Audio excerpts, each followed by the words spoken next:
अस्सलामुअलैकुम, welcome to our channel. मेरा नाम वसीम है। आप लोगों ने हमारी पहली वीडियो के ऊपर बहुत अच्छा रिस्पांस दिया, बहुत से लाइक्स आए, कमेंट्स भी आए। सो हम आपकी ऐसे ही तवज्जो चाहते हैं। जो कोशिश कर रहे हैं ये सिर्फ हमारे लिए नहीं है, ये हम चाह रहे हैं कि जो हमारे दूसरे भाई हैं जो HSC में फील्ड में काम कर रहे हैं या करना चाहते हैं, कुछ सीखना चाहते हैं, तो उनको आसानी हो जाए। समटाइम्स क्या होता है कि उनको मटेरियल नहीं मिलता, उनको वो इन्फॉर्मेशन नहीं मिलती जो उनको रिक्वायर्ड है, या वो जो इन्फॉर्मेशन वो आगे सिखाने के लिए इस्तेमाल कर सकते हैं वो अवेलेबल नहीं होती। तो इन वीडियोस के थ्रू हमारी कोशिश ये है कि हम वो इन्फॉर्मेशन अवेलेबल करें आप लोगों के लिए जो आपके लिए हेल्पफुल हो, और आप उस इन्फॉर्मेशन को इस्तेमाल करके आगे अपने लोगों को मजीद सिखा सकें। आज का टॉपिक हमने सेलेक्ट किया है वो है डिफेंसिव ड्राइविंग या सेफ ड्राइविंग। ये टॉपिक हमने सेलेक्ट क्यों किया है? क्योंकि हमारे एक व्यूअर हैं, भाई हैं, उन्होंने रिक्वेस्ट की, HSC प्रोफेशनल हैं, उनकी रिक्वेस्ट के ऊपर हमने ये टॉपिक सेलेक्ट किया कि उनको डिफेंसिव ड्राइविंग के ऊपर इन्फॉर्मेशन चाहिए, डिस्कशन चाहिए थी। तो इसलिए हमने ये टॉपिक आज का हमने सेलेक्ट किया है और हम वही आज आपसे डिस्कस करने जा रहे हैं। इससे पहले कि हम अपना टॉपिक शुरू करें, डिफेंसिव ड्राइविंग या सेफ ड्राइविंग होती क्या है? डिफेंसिव ड्राइविंग या सेफ ड्राइविंग सिर्फ अपने आप को सेफ करने का नाम नहीं। डिफेंसिव ड्राइविंग का मतलब है कि खुद को भी सेफ करना है, उसके साथ साथ उन लोगों को भी सेफ करना है जो रोड को आपके साथ शेयर कर रहे हैं। वो कौन से लोग हो सकते हैं? वो पेडेस्टेरियंस हैं जो रोड क्रॉस कर रहे हैं, ये पैदल चलने वाले लोग हैं, वो दूसरी गाड़ियाँ चलाने वाले लोग हैं जो आपके साथ दूसरी गाड़ी चला रहे हैं, या कार भी हो सकती है, ट्रक भी हो सकता है, मोटरसाइकिल भी हो सकती है, बाईसाइकिल भी हो सकती है, और आजकल तो इलेक्ट्रिक स्कूटर भी आ गई है, तो वो भी हो सकती है। तो न सिर्फ आपने अपना ख्याल रखना है बल्कि दूसरों को भी ख्याल करना है जो उस स्पेस को या उस रोड को आपके साथ इस्तेमाल कर। अपना आज का टॉपिक शुरू करते हैं। जैसा कि आप स्क्रीन पर देख रहे हैं, डिफेंसिव ड्राइविंग के लिए हमने 5 मेन कैटेगरीज, 5 पिक्चर्स, 5 साइंस ऊपर लोगोस हमने ऊपर लगाए हैं। यही की रूल्स हैं। अगर आप इनको फॉलो करते हो तो आप सेफ ड्राइवर हो, आप डिफेंसिव ड्राइविंग कर रहे हो, आप सेफ ड्राइविंग कर रहे हो। पहला क्या है? Fasten your seat belt. अपना सीट बेल्ट जो है हमेशा बांधना है, बगैर सीट बेल्ट के ड्राइविंग नहीं करना है। अवॉइड ओवर स्पीडिंग, कभी भी ज़्यादा स्पीड में गाड़ी नहीं चलाना या ओवर स्पीड में गाड़ी नहीं चलाना। जो स्पीड लिखी हुई है रोड के ऊपर, परमिसिबल है, जो अलाउ है, सिर्फ वही स्पीड में आपको गाड़ी को अपना चलाना है। Don't drink and drive. जब आप अल्कोहल के अंदर हो या फटीक के अंदर हो या कोई ड्रग्स ले रहे हो, कोई दवाई ले रहे हो, उस सूरत में भी गाड़ी आपको नहीं चलाना चाहिए। स्टे काम, अपने आप को काम रखना है, जज्बाती नहीं होना, गुस्सा नहीं करना और अग्रेशन नहीं निकालना किसी के ऊपर। अगर किसी ड्राइवर का जो आपके साथ रोड पे चल रहा है उसका कोई बात बुरा भी लगता है तो उसको आपने जवाब नहीं देना, तहम्मुल के साथ अपना रास्ता बदलना है और उसको जाने देना। ओबे ट्रैफिक रूल्स। जो भी ट्रैफिक के रूल्स है उसमें तमाम चीजें शामिल है। लाइन कैसे चेंज करना है, ट्रैफिक सिग्नल का क्या मतलब है, ट्रैफिक साइंस का क्या मतलब है, स्पीड लिमिट कैसे मेंटेन करते हैं, व्हीकल्स का ख्याल कैसे करते हैं, वो सारी चीज़ों का ख्याल करना ट्रैफिक रूल्स कहलाता है। जब आप इन सब चीज़ों में अमल करते हो तो आप डिफेंसिव ड्राइविंग कर रहे हो, आप सेफ ड्राइविंग कर रहे हो। जब आप रोड पर ड्राइव कर रहे होते हो तो ये खाली आपको रिप्रेजेंट नहीं कर रहा होता, आपकी शख्सियत को नहीं बता रहा होता कि आप किस तरह के ड्राइवर हो या आप कैसा आदमी हो। ये आपकी कंपनी के बारे में भी बताता है कि आपकी कंपनी के रूल्स कैसे हैं। वो कोई चेक करती है कंपनी आपके ड्राइविंग को या नहीं करती है, या उसके अंदर कोई प्रोसीजर बने हुए हैं, रेगुलेशंस बने हुए हैं, कानून बने हुए हैं या नहीं बने हुए, तो ये सब चीज़ें उसके अंदर आती हैं। आपके वर्क प्लेस के अंदर रोड के ऊपर मेजॉरिटी जो बड़े एक्सीडेंट हैं जिसमें सीरियस इंजरी आती है, किसी का हाथ टूट गया, पाँव टूट गया, कोई ज़ख्मी हो गया, कोई पैरालाइज हो गया, डेथ हो गई किसी की, तो ये एक्सीडेंट ज़्यादातर मेजॉरिटी जब व्हीकल का कोलिजन होता है, जब व्हीकल से टकराते हैं तब ज़्यादा ख़तरनाक किस्म का एक्सीडेंट होता है, आदमी बनने के चांसेस ज़्यादा होते हैं। इवन बहुत से रोड पे चलते हुए आपने देखा होगा कभी मोटरसाइकिल का और गाड़ी का एक्सीडेंट होता है तो मेजॉरिटी टाइम या तो आदमी का हाथ पांव टूट जाता है, या मेजॉरिटी टाइम हमने खुद भी देखा कि लोग जो हैं वो बेचारों का डेथ हो गया वहाँ रोड के ऊपर। सिर्फ क्यों होता है? जल्दबाजी के अंदर। और जब भी आप ट्रैफिक रूल्स को फॉलो नहीं करोगे एक्सीडेंट होगा। सो बहुत ख्याल करना है अपना भी और दूसरों का भी। हम इन चीज़ों को रोक कैसे सकते हैं, या यूँ कहें कि कौन सी ऐसी चीज़ें हैं जिनकी वजह से एक्सीडेंट होता है? वो चीज़ें क्या हैं? Over speeding. हमने कहा कि जब भी आप स्पीड ज़्यादा करोगे, लिमिट से ज़्यादा करोगे तो गाड़ी आपकी आउट ऑफ कंट्रोल होगी। वो चाहे मोटरसाइकिल है, कार है, ट्रक है, तो वो आउट ऑफ कंट्रोल हो जाएगा स्पीड की वजह से, तो वो एक्सीडेंट का बाइस बनेगा। अनसेफ लेन चेंज, कि जब भी आप लेन को बगैर ज़रूरत के लाइन चेंज करते हो, जब भी लाइन चेंज करोगे बगैर ज़रूरत के, ओवरटेक करने की कोशिश करोगे तो एक्सीडेंट का खतरा बढ़ जाता है। अपनी गाड़ी के मुतालिक आपको मालूमात नहीं है तो भी एक्सीडेंट का खतरा होगा। आपने टाइम पे पानी चेक नहीं किया, आपने टाइम पे ऑयल चेक नहीं किया, आपने ब्रेक चेक नहीं किया, आपने टायर का हवा चेक नहीं किया, वियर टीयर चेक नहीं किया, कोई डैमेज हो रहा है वो चेक नहीं किया, तो जब रोड पे आप गाड़ी चलाओगे तो एंड रिजल्ट क्या होगा? एक्सीडेंट होगा, ब्रेक फेल हो गया, गाड़ी हीट हो गया, आग लग गया गाड़ी के अंदर गर्मी की वजह से। जहाँ पे जितना मौसम गर्म है अक्सर रोडों पे कई दफ़ा हमने भी देखा है गाड़ी को आग लग जाता है। वो क्यों लग जाता है कि हम लोग गाड़ी के बारे में जानते नहीं हैं, हम बस स्टीयरिंग का ड्राइवर है कि भाई गाड़ी में बैठा स्टार्ट किया, गाड़ी चलाना शुरू कर दिया, गाड़ी की कंडीशन क्या है, उसका हेल्थ कैसा है, वो हमें कोई मालूम नहीं होता है। तो ये चीज़ें मालूम करना बहुत ज़रूरी है। और चौथी बात जो है वो इम्पोर्टेंट बात क्या है, कभी भी अपने आप को मसरूफ़ नहीं करना ड्राइविंग के दौरान। मसरूफ़ कैसे करते हैं? खाना पीना, फ़ोन सुनना, मैसेज करना, ये काम नहीं करना है जिससे आप डिस्ट्रैक्ट हो जाएं या आपका तवज्जो जो है वो ड्राइविंग से हट जाए। तो इस तरह के काम में हमेशा एक्सीडेंट का खतरा बढ़ जाता है। जब भी ख़राब वेदर हो, बारिश हो रहा है, आंधी हो रहा है, कमल का तूफान है, हमेशा स्पीड लिमिट रोड का चेंज हो जाता है। तो वो आपको मालूम होना चाहिए कि कहाँ पे स्पीड लिमिट कितना अभी डिक्रीज़ हो गया, कितना स्पीड में जो गाड़ी चलाना है, ओवर स्पीडिंग नहीं करना, इवन जो स्पीड लिमिट अलाउ है उस पर भी नहीं जाना, क्योंकि वेदर कंडीशन की वजह से गाड़ी स्लिप होने का खतरा, विजन ख़राब होने का खतरा हो सकता है कि आपको गुबार की वजह से नज़र नहीं आया गाड़ी और आपने हिट कर दिया, फोग है, आपको गाड़ी नज़र नहीं आया, सामने वाला आपने जाके हिट कर दिया। तो इस सूरत में आपको ज़्यादा टेक केयर करने की ज़रूरत होती है। आप बीमार है, थका हुआ है, कोई दवाई ले रहा है, उस सूरत में आपको गाड़ी नहीं चलाना चाहिए। जनरल रूल्स क्या है, आपको किन बातों का जनरली ख्याल करना चाहिए कि जब भी आप अपना गाड़ी चलाना शुरू करते हैं मॉर्निंग में, तो एक चक्कर लगाओ गाड़ी के गिर्द में। उसमें आप क्या क्या चीज़ें चेक करेगा? गाड़ी का हवा है, ऑयल है, पानी है, उसके अलावा कोई लीकेज तो नहीं है नीचे, ये सब चीज़ें उसके अंदर चेक करना मांगता है कभी भी गाड़ी चलाने से पहले। अगर कुछ आइटम आपको गाड़ी पे रखा हुआ है तो उसको टाई अप करो, बांध लो उसको, क्योंकि अगर वो लूज़ होगा तो हवा से चलने से, गाड़ी के चलने से जब स्पीड में गाड़ी चलेगा तो वो उड़ के नीचे गिर सकता है। हो सकता है वो उड़ के नीचे गिरेगा सामान, तो पीछे आने वाला गाड़ी को हिट कर सकता है, तो एक बड़ा एक्सीडेंट उसकी वजह से हो सकता है। फ़ोन इस्तेमाल नहीं करना, वैसे भी ये इलीगल है, गैर कानूनी है। जब भी आप फ़ोन इस्तेमाल करोगे, कैमरा पकड़ेगा, पुलिस पकड़ेगा तो आपको फाइन भी आएगा और ब्लैक पॉइंट्स भी मिलेंगे। स्पीड लिमिट का हमेशा ख्याल रखना है, जो स्पीड लिमिट अलाउ है उसके ऊपर अपने गाड़ी चलाना है। फटीग में जैसे हमने पहले डिस्कस किया कि फटीग में दवाई ले रहे हो, ख़ासतौर पर जब एलर्जी की दवाई ले रहे हो, अगर आपको कोई एलर्जी है, आप उसको दवाई खा रहे हो, तो उस सूरत में गाड़ी नहीं चलाना, क्योंकि एलर्जी की दवाई में नींद होता है। जब भी आप दवाई लेके गाड़ी, एलर्जी की दवाई लेके गाड़ी चलाने बैठेगा तो लाजिम बात है कि आपको नींद आएगा। स्टे सेफ, इसमें आपको क्या क्या काम करने हैं जिससे आप खुद को सेफ कर सकते हो।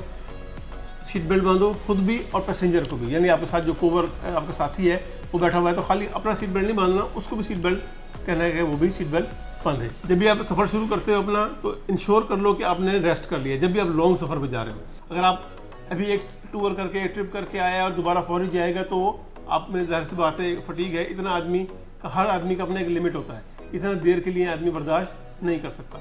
जब इतना देर के लिए बर्दाश्त नहीं कर सकता तो फिर वो प्रॉब्लम क्रिएट करता है और आपका ड्राइविंग जो है वो अच्छा नहीं होगा। अपना लिमिट भी जज करो कि आप कितना दूर तक गाड़ी एक गो में चला सकता है। हर आदमी का अपना एक लिमिट है, कुछ आदमी जल्दी थक जाता है, कुछ आदमी देर से थकता है। तो अगर आपको अपना चेक कर लेगा कि मैं 150 किलोमीटर, 200 किलोमीटर या 300 किलोमीटर गाड़ी चला सकता है, मैं नहीं थकता है, जब आपको ये मालूम होगा तो अपना ट्रिप को ईजिली मैनेज कर सकता है। सपोज़ आप 1000 किलोमीटर गाड़ी चलाने जा रहे हैं तो आपको पता चल जाएगा कि मुझे 3 स्टॉप लेना है ताकि मैं फ्रेश हो जाऊँ बीच में। तो इस तरह से आपको अपना जो सफ़र है, जो जर्नी है वो प्लान करना चाहिए। स्पेशली जब आप ट्रक चला रहे हैं तो जो आपके साथ में गाड़ी चल रहा है वो कार है, छोटा ट्रक है, मिनी बस है, मोटरसाइकिल है, साइकिल है, तो इन लोगों का ख्याल करना, पेडिस्टेरियन है, वो आपका जिम्मेदारी है। आपके पास जो व्हीकल है वो बड़ा व्हीकल है, अगर आप ट्रक चला रहे हैं तो, इवन अगर आप कार चला रहे हैं, 4x4 चला रहे हैं तो वो एक बड़ी गाड़ी है। उससे क्या होगा, जब भी वो किसी को हिट करेगी तो नुकसान बहुत बड़ा होगा। अगर कोई साइकिल से टकराता है तो उसमें नुकसान नहीं होता, लेकिन कोई ट्रक से टकराएगा तो जान जाने का खतरा है। तो इसलिए आपको बहुत ख्याल करना है जो लोग आपके साथ उस रोड को शेयर कर रहे हैं। जब भी रोड के ऊपर स्टॉप का साइन होगा तो गाड़ी को मुकम्मल तौर पे स्टॉप करना है। जब तक आपको रोड क्लियर नहीं मिलता, आपको उस रोड के अंदर एंटर नहीं होना चाहिए। जब भी आपने कोई एक्शन लेना है तो उस एक्शन को दूसरों तक पहुंचाने के लिए गाड़ी में इंडिकेटर होता है। तो जब भी आपने लाइन चेंज करना है, ओवरटेक करना है, लेफ्ट टर्न करना है, राइट टर्न करना है, तो इंडिकेटर का इस्तेमाल करना बहुत ज़रूरी है। अगर आप सामने देखते हो कि ट्रैफिक जैम हो रहा है, कोई एक्सीडेंट है, तो हैज़र्ड साइन का इस्तेमाल करना बहुत ज़रूरी है। ये आपको मिस नहीं करना है और टाइम से करना है ताकि पीछे जो आने वाला है आपका, उसको भी टाइम मिल जाए एक्शन लेने के लिए। अगर आपने बिल्कुल सर पे आके इंडिकेटर दिया और लेन चेंज किया अचानक से, तो पीछे वाले के पास टाइम नहीं है कि वो अपने गाड़ी को कंट्रोल कर सके, उससे क्या होगा, एक्सीडेंट। इसलिए पीछे वाले के लिए जो साथ गाड़ी चला रहे हैं उन लोगों को भी इतना टाइम दें आप कि वो अपने आप को मैनेज कर सकें। हमेशा फोकस रहना चाहिए आपको। जब भी आप रोड पर गाड़ी चला रहे हो तो आपका जो माइंड है वो पूरा ड्राइविंग के ऊपर फोकस होना चाहिए। कोई भी ऐसा काम जो डिस्ट्रक्शन का बायस हो वो काम आपको नहीं करना। कि आप रेडियो एडजस्ट करने लग जाए, फ्रीक्वेंसी सेट कर रहा है, फ़ोन पे मैसेज करने लग गया, फ़ोन उठा के हाथ से बात करने लग गया, आपका उससे क्या होगा, अटेंशन डाइवर्ट होगा, आपका जो ध्यान है वो बट जाएगा। अभी आप रोड के ऊपर ट्रैफिक गाड़ी चला रहा था, सारा ध्यान आपका फोकस था रोड के ऊपर। जब भी आपको दूसरा काम करने लग जाएगा तो वो तकसीम हो जाएगा, डिवाइड हो जाएगा, आधा आपका फोकस इधर जाएगा, आधा फोकस आपका रोड के ऊपर होगा। तो उससे क्या है, चांसेस एक्सीडेंट का ज़्यादा हो जाता है। फ्रीक्वेंट ब्रेक लो आप। 2 घंटे का हमने इसमें लिखा, 2 घंटे का ये है कि बहुत अच्छा प्रैक्टिस जो है वो 2 घंटे के बाद ब्रेक है। लेकिन अगर आप समझते हैं कि आप 3 घंटे तक गाड़ी चला सकते हैं तो 3 घंटे के बाद ब्रेक ले लो। लेकिन अपने ट्रिप को ऐसा प्लान करो कि उसमें गैप होना चाहिए, वक्फा होना चाहिए। जब आप पानी पी सकता है, थोड़ा चाय पी सकता है, कोई खाना पीना कर सकता है, तो वो उसके लिए आपके लिए काफ़ी मददगार साबित हो। दूसरा इंपॉर्टेंट बात, जब आप गाड़ी चला रहा है तो ब्लाइंड स्पॉट का ख्याल करना है। ब्लाइंड स्पॉट आपको पता होना चाहिए। ब्लाइंड स्पॉट, मेरी गाड़ी में ब्लाइंड स्पॉट किस जगह पे आता है, वो कितने एंगल के ऊपर ब्लाइंड स्पॉट बनता है। ब्लाइंड स्पॉट क्या होता है कि आपकी आंखें तो सामने फोकस करती हैं, लेकिन साइड पे देखने के लिए और पीछे देखने के लिए आपके पास मिरर्स होते हैं। साइड का शीशा है, पीछे का शीशा है, वो आपको हेल्पफुल होता है, आपको मददगार साबित होता है साइड पे देखने के लिए और पीछे देखने के लिए। लेकिन फिर भी कुछ एरिया ऐसा है जो आपको मिरर के अंदर भी नजर नहीं आता, उसके लिए आपको गर्दन थोड़ा सा मोड़ना पड़ता है। तो वो आपको मोड़ना चाहिए जब भी आप लेन चेंज कर रहे हो या लेफ्ट टर्न या राइट टर्न कर रहे हो। लेकिन वो इतना तेजी से करना है ताकि आपका टेंशन जो है वो रोड से खत्म ना हो जाए। इस तरह अगर आप ये पिक्चर देखो तो जो लेफ्ट साइड पिक्चर है, ग्रीन कलर का कार है, वो साइड मिरर का एंगल का रेंज के अंदर है, तो वो ब्लाइंड स्पॉट में नहीं है। लेकिन आप अगर राइट साइड का कार देखोगे लाल वाला, तो वो जो राइट साइड का मिरर है उसका रेंज से बाहर है, ये आपका ब्लाइंड स्पॉट बन जाता है। अगर आप बड़ी गाड़ी के अंदर बैठे हो, ट्रक के अंदर बैठे हो, तो उसका ब्लाइंड स्पॉट डिफरेंट होगा।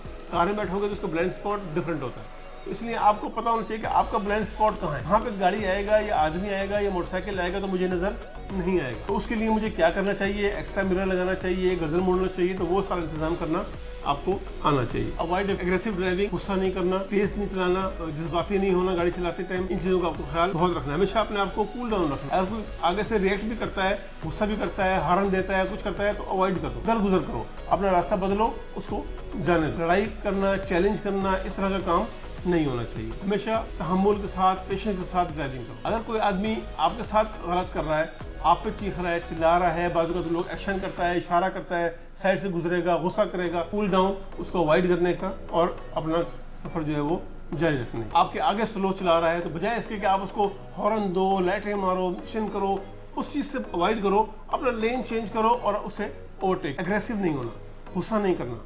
सेम ऐसे ही कोई आपके पीछे आ रहा है, टेल गेटिंग कर रहा है, पीछे लगा हुआ है, हॉर्न दे रहा है, लाइटें दे रहा है, तो बजाय इसके कि आप भी गुस्सा कर लो, नहीं मैं नहीं हटेगा, ऐसा नहीं होना चाहिए। उसको अवॉइड करें, अपना लाइन चेंज करो, उसको जाने दो, ताकि वो गुस्से में या कोई लड़ाई का सूरत या चैलेंज का सूरत जज्बाती नहीं होना उसके अंदर। इन चीज़ों का आपको ख्याल रखना चाहिए। दूसरी जो इंपॉर्टेंट चीज़ है जो आप सेफ ड्राइविंग करवाती है वो है आपका नॉलेज, आपका तालीम। कि आपको पता होना चाहिए जो इस रोड पे सेफ्टी साइंस लगा हुआ है उसका मतलब क्या है। अगर ये येलो कलर का साइन है उसका क्या मतलब है, रेड कलर के साइन है तो उसका क्या मतलब है, ब्लू कलर के साइन है तो उसका क्या मतलब है, सेम ऐसे अगर ग्रीन कलर के हैं तो क्या मतलब है, कोई ब्राउन कलर का साइन लगा हुआ है तो उसका मतलब क्या है। तो ये आपको सारे साइंस के मतलब पता होने चाहिए। हमने कुछ एग्जांपल यहाँ पे रखी है आपके सामने। अगर आप देख रहे हो तो ये सारे येलो कलर के साइन है। येलो कलर का साइन का मतलब क्या होता है, ज्यादातर इन्फॉर्मेटिव और डायरेक्शनल साइन होती है, आपको ये इन्फॉर्मेशन दे रहे होते हैं कि आगे क्या होने वाला है। अगर आप देखोगे तो एक जिगजैग बना हुआ निशान है, मतलब क्या है कि आगे जो रोड है वो जिगजैग है, वो आगे टेढ़ा मेढ़ा रोड है, सीधा रोड नहीं है। हेयर लाइन कर्व है, मतलब एक शार्प कट है। आप जैसे आप यू टर्न करोगे तो बहुत शार्प होगा, बहुत तेजी से होगा, छोटा यू टर्न है। सेम ऐसे ही आपका रिवर्स टर्न है, गाड़ी आपका जो है वो लेफ्ट मुड़ेगा, फिर आपका राइट पे सीधा होगा। तो इस तरह से डिफरेंट होते हैं। यू टर्न का साइन है, लेफ्ट टर्न का साइन है, लेफ्ट टर्न है और साथ स्पीड लिमिट लिखा हुआ है। लेफ्ट टर्न पे अगर आप लेना है तो साइड में स्पीड लिमिट भी दिया हुआ है कि इतना स्पीड पे लेना है, इससे ज्यादा स्पीड पे गाड़ी का टर्न नहीं लेना। सेम ऐसे कर्व पे है, उसने दिया हुआ है 35 डिग्री लिखा हुआ है, 35 का स्पीड लिखा हुआ है। 35 किलोमीटर से ऊपर स्पीड नहीं होना चाहिए। क्यों नहीं होना चाहिए कि उसमें खतरा है, आप गाड़ी पलट सकता है, कोई और मसला हो सकता है, स्लिप हो सकता है। तो ये डायरेक्शन साइन इसलिए होता है। इस तरह ट्रक रोल ओवर का साइन है कि आगे रोड है या तो वो टेढ़ा है या वो अनइवन है, खराब है, उस पर रोड पे ट्रक का उलटने का खदशा हो सकता है, इसलिए वो साइन वहाँ पे लगा होता है। राउंड अबाउट है, वन वे है, टू वे है, लेफ्ट कट है, राइट कट है, क्रॉस है, तो ये सारे साइंस होते हैं, ये आपको इन्फॉर्मेशन दे रहे होते हैं कि ये कोब्रोना साइन है, ये ज्यादातर आपको ब्रिजेस पे लगा होता है या टर्न पे लगा होता है। ये रिफ्लेक्टिव साइन होते हैं जो आपको बताते हैं कि रोड की हद कहाँ खत्म हो रही है, स्पेशली जहाँ पे लाइट पूरी प्रॉपर नहीं होती वहाँ पे ये साइन लगाई जाए। जब आप टर्न ले रहे हो तो आपको पता हो कि आगे, ताकि उससे आपको पता चलता है कि आप रोड से बाहर ना निकले। सेम ऐसे अगर आप ये देखोगे तो ये है आपके रेड कलर के साइन जितने भी होते हैं वो ट्रैफिक साइंस कहलाते हैं। ट्रैफिक साइंस से क्या मतलब है, जो आपको रूल्स बताते हैं, आपको रेगुलेशन बताते हैं। ये रेगुलेटरी रिक्वायरमेंट है, ये कानूनी रिक्वायरमेंट। अगर आप इसको फॉलो नहीं करोगे तो आपको फाइन पड़ेगा, नुकसान होगा। मतलब स्टॉप का साइन है, स्टॉप का साइन लगा हुआ है तो मतलब स्टॉप करना है, हर सूरत आपको स्टॉप करना है। अगर आप कंटिन्यू रखोगे तो उस पर आपको मुखालफा आएगा, फाइन आएगा। नो एंट्री का साइन है, इस तरफ से दाखिल आपको नहीं होना है। अगर आप इस तरफ से दाखिल होंगे तो आपको फाइन आएगा। गिव अवे का साइन है, गिव वे का साइन है। गिव वे का मतलब क्या है कि आपको रास्ता देना है जो ट्रैफिक सामने से गुजर रहा है। जब तक रोड क्लियर नहीं होता आपको उस पॉइंट पे खड़ा होना है। रोड क्लियर है तो फिर आपको उस रोड के अंदर दाखिल होना है। ऑल व्हीकल प्रोहिबिटेड, मतलब कोई व्हीकल आप यहाँ नहीं चल सकते। मोटरसाइकिल है, कार है, स्कूटर है, कुछ यहाँ पे नहीं चल सकता। ट्रक की एंट्री ममनू है, वन वे ट्रैफिक है, टू वे ट्रैफिक नहीं है। तो वो साइन सारे आपके यहाँ पे पता होना चाहिए। लेफ्ट टर्न नहीं कर सकते, राइट टर्न नहीं कर सकते, ओवरटेकिंग ममनू है, यू टर्न ममनू है। तो ये सारे साइंस आपको पता होने चाहिए। साइंस का मतलब क्या होता है। 3.5 मीटर हाइट लिखा हुआ है, मतलब आगे जो रास्ता आ रहा है आपके पास उसमें मैक्सिमम हाइट जो है वो 3.5 मीटर है। इससे ज्यादा की हाइट आपकी गाड़ी है तो आप वहां से लेके नहीं जा सकते, ये आपको पता होना चाहिए। 40 है लिखा हुआ, मतलब इसका स्पीड लिमिट है वो 40 किलोमीटर है। कहीं 40 लिखा होगा, 60 लिखा होगा, डिफरेंट के आपके रेगुलेशंस लिखे होते हैं। वेट लिमिट लिखी हुई है बोर्ड के ऊपर, मतलब 70 टन से ऊपर का व्हीकल आप ट्रैक के ऊपर या उस रोड के ऊपर लेके नहीं जा सकते। नो पार्किंग का साइन है, हॉर्न नहीं बजाना उसका साइन है। मतलब ये आपको साइन कहाँ मिलेगा, स्कूल के पास मिलेगा, हॉस्पिटल्स के पास मिलेगा, यहाँ पे आपको हॉर्न नहीं बजाना। नो पेडेस्टेरियन, यहाँ पे पैदल नहीं चल सकते, आप रोड को क्रॉस नहीं कर सकते पैदल। आप रोड क्रॉस करने के लिए जेब्रा क्रॉसिंग को यूज करना चाहिए। लेफ्ट कर्व है, राइट कर्व है, लेफ्ट पे कर्व रोड जो है वो मोड़ रहा है या राइट पे जो है आपका रोड जो है वो मोड़ रहा है। ट्रैफिक सिग्नल का बोर्ड है तो वो बताता है कि आगे ट्रैफिक सिग्नल आने वाला है, ताकि आप अपनी गाड़ी की स्पीड कम कर लो और सही तरीके से, प्रॉपर तरीके से ट्रैफिक सिग्नल पर जाकर गाड़ी रोक सकता है, ताकि इशारा न टूटे और कोई गैर कानूनी काम नहीं हो। अनइवन रोड का साइन है, यहाँ पे अनइवन रोड है। नैरो ब्रिज है, कि आगे जो रोड है, सपोज आपका 3 या 4 लेन का रोड जा रहा है तो आगे ब्रिज जो बना हुआ है वो ऐसा ब्रिज है इस पर 4 लेन कंटिन्यू नहीं होता, वहाँ जाके 2 लेन हो जाएगा। तो वो आपको पता होना चाहिए कि आगे जाके रोड जो है वो थोड़ा कमती हो जाएगा। राउंड अबाउट का साइन है कि आगे राउंड अबाउट आने वाला है, अपना स्पीड आप उस हिसाब से मेंटेन कर सकते हैं। ये सारी चीजें हैं कि जिन पे आप अमल करके एक सेफ ड्राइविंग कर सकते हो या डिफेंसिव ड्राइविंग कर सकते हो। इस सारी चीज में जो हमने आज डिस्कस किया ये बेसिकली आपकी सेफ्टी और जो आपके साथ लोग चल रहे हैं उन सब की सेफ्टी के लिए जरूरी चीज। वो चीजें थी क्या क्या, सबसे पहले तो सीट बेल्ट यानी आपकी पर्सनल सेफ्टी, फिर व्हीकल का इन्फॉर्मेशन होना चाहिए, व्हीकल की सेफ्टी, फिर आपको ट्रैफिक रूल्स का पता होना चाहिए कि ट्रैफिक रूल्स क्या है। उसके बाद एग्रेसिव नहीं होना अपने रोड के ऊपर, डिस्ट्रक्टिव ड्राइविंग नहीं करनी, मतलब कोई फोन यूज नहीं करना, मैसेज नहीं करना, खाना नहीं है, पीना नहीं है गाड़ी चलाते वक्त, सीट बेल्ट हमेशा बांधनी है, खुद भी बांधनी है, पैसेंजर को भी बंधवानी है। किसी की बात का गुस्सा नहीं करना, अगर किसी से टेल गेटिंग कर रहा है, हॉर्न दे रहा है, लाइटिंग दे रहा है तो उसको गुस्सा करके जिद नहीं पकड़ना, रास्ता देना है उसको जाने दो। सेम ऐसे कोई आगे स्लो जा रहा है तो उसके पीछे गाड़ी चढ़ा के नहीं रखना, उसको हॉर्न नहीं देते रहना, उसको लाइटें नहीं देना। जब वो गाड़ी नहीं हटा सकता, हो सकता है उसका अटेंशन ना हो तो आप अपना रास्ता चेंज करके वहाँ से आगे निकल जाओ, ओवरटेक कर लो। तो ये वो चीज़ें हैं जिन्हें ख्याल करके आप एक सेफ ड्राइविंग या डिफेंसिव ड्राइविंग कर सकते हो। होप कि आपको आज का वीडियो अच्छा लगा होगा। बेसिक मकसद हमारा क्या है कि हम जितना इन्फॉर्मेशन लोगों को पहुंचा सकें वो पहुंचाएं। जो सेफ्टी का काम करते हैं, जो सेफ्टी ऑफिसर हैं, उनके लिए भी मदद हो। कुछ इन्फॉर्मेशन रेडीली अवेलेबल नहीं होता तो इस तरह की वीडियो से, इस तरह के मटेरियल से वो लोग हेल्प ले सकते। स्लाइड है ये हमारी वेबसाइट पे अवेलेबल है PDF की फॉर्म के अंदर। हमारी जो वेबसाइट है उसका नाम है www.redseaconsultancy.org। अगर आप वहाँ जाओगे, वेबसाइट खोलोगे तो ब्लॉग्स का एक सेक्शन है, उसे क्लिक करोगे तो वहाँ पे ये सारी आपको मिल जाएंगी। वहाँ से आप डाउनलोड कर सकते हो, अपने पास रख सकते हो ताकि आप इसे फ्रिक्वेंटली पढ़ते रहो, देखते रहो। तो बार बार इसे देखोगे, पढ़ोगे तो याद रहेगा। वीडियो बनाने का मकसद भी यही है क्योंकि आजकल हर किसी के पास मोबाइल अवेलेबल है। अगर आपने चैनल हमारा सब्सक्राइब किया हुआ है, बेल आइकन को क्लिक किया हुआ, जो भी नई वीडियो है वो आप तक पहुंचेगी। उससे क्या होगा कि आप उस वीडियो को बार बार देख सकते हैं और जितनी बार आप ज़्यादा दफ़ा देखेंगे आपके में जहन में वो चीज़ बैठ जाएगी, आप उसे याद कर सकते। अगर आप पढ़ नहीं भी सकते तो कोई मुश्किल नहीं है, सुन सकते हैं। इसलिए वीडियो बनाने का मकसद है आप देख सकते हो, वीडियो देखो, सुनो और आप उसे याद करो। उम्मीद है कि हमारी वीडियो जो है वो आपके लिए फ़ायदेमंद होगी। तो नेक्स्ट वीडियो तक के लिए हमें इजाज़त चाहते हैं। इंशाल्लाह अगली वीडियो में आपसे मुलाकात करेंगे। अपना बहुत ख्याल रखें। अस्सलाम वालेकुम।